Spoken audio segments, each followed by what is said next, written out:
ಸ್ವಾಮಿ ನಮಸ್ಕಾರ. ನಾವು ಕೋಡಿಮುದ್ನಳ್ಳಿ, ಹೆಬ್ಬೂರು ಹೋಬಳಿ, ತುಮಕೂರು ತಾಲೂಕು ಕೋಡಿಮುದ್ನಳ್ಳಿ ಗ್ರಾಮದ ಉಮೇಶ್ ಎಂಬ ರೈತ.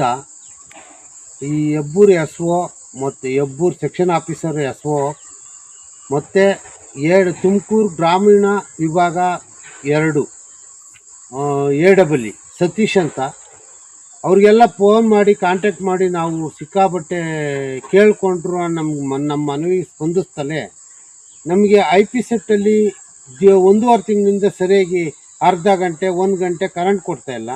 ನಮ್ಮ ಕಾನೂನಲ್ಲಿರೋದೊಂದು 3 ಬೆಳಗ್ಗೆ 3 ಅವರು ಸಾಯಂಕಾಲ 3 ಅವರು ಅಂತ ಇದೆ.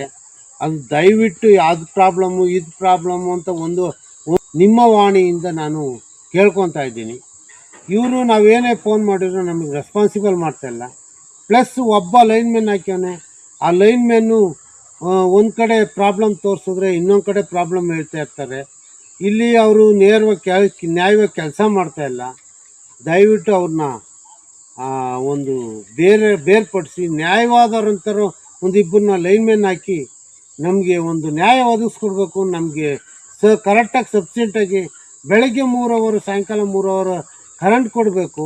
ನಮ್ಮ ತೋಟ, ಅಡಿಕೆ ತೋಟ, ತೆಂಗಿನ ತೋಟ ಮತ್ತು ಹೊಲಗಳೆಲ್ಲ ಒಣಗೋಗಿದೆ. ಆ ಒಣಗೋಗಿರೋದ್ರಿಂದ 1.5 ತಿಂಗಳಿಂದ ನಾವು ಇನ್ನು ಹೆಂಗೆ ಜೀವನ ಮಾಡಬೇಕು? ನಮ್ಗೆ ನೋಡ್ಕೊಂಡು ಇರೋಕ್ಕಾಗ್ತಾಯಿಲ್ಲ.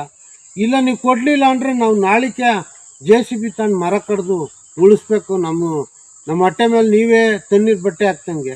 ದಯವಿಟ್ಟು ಅದೊಂದು ಕರೆಂಟ್ ಕೊಟ್ಟು ನಮಗೊಂದು ಅನ್ನ ತಿನ್ನೋಕ್ಕೊಂದು ದಾರಿ ಮಾರ್ಗ ಮಾಡಿಕೊಡಿ ಸ್ವಾಮಿ.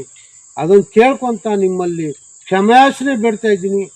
ನಮಗೆ ಒಂದು ಕರೆಕ್ಟಾದ ಸರಿಯಾದ ರೀತಿ ಒಳಗೆ ನಮಗೆ ಸಬ್ಸೆಂಟಾಗಿ ಕರೆಂಟ್ ಕೊಡಿ. ನಾವು ಒಂದು ಬದುಕೊಂತೀವಿ. ಆ ಬದುಕೇ ನಮಗೆ ಜೀವನ.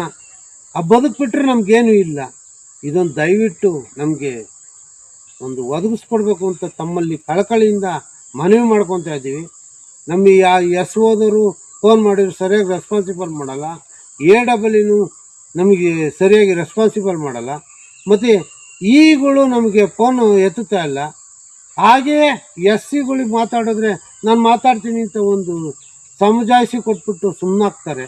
ಇದ್ರ ಮೇಲೆ ನಾವು ಇನ್ನು ದಯವಿಟ್ಟು ಇಲ್ಲಾಂದರೆ ನಾವು ಒಂದು ಏನೋ ಹ್ಯಾಂಗಿಂಗ್ ಮಾಡ್ಕೊಬೇಕಾಗುತ್ತೆ ಅಷ್ಟೇ. ಈ ಥರ ಬಂದ್ಬಿಟ್ಟು ಇವರಿಂದ ನಾವು ಈ ಥರ ಪ್ರಚೋದನೆ ಮಾಡಿಬಿಟ್ಟು ನಮ್ಗೆ ಈ ಥರ ಕರೆಂಟ್ ಕೊಟ್ಟಿದ್ದೀವಿ ಅಂತ ಸುಳ್ಳು ಹೇಳ್ಕೊಂಡು ನಮಗೆ ತೋಟನೇ ಎಲ್ಲ ಒಣಗೋಗ್ಬಿಡ್ತು. ದಯವಿಟ್ಟು ಅದೊಂದು ಮಾಡಿಕೊಡ್ಬೇಕು ಅಂತ ತಮ್ಮಲ್ಲಿ ಮನವಿ ಮಾಡ್ಕೊತಾ ಇದ್ದೀವಿ.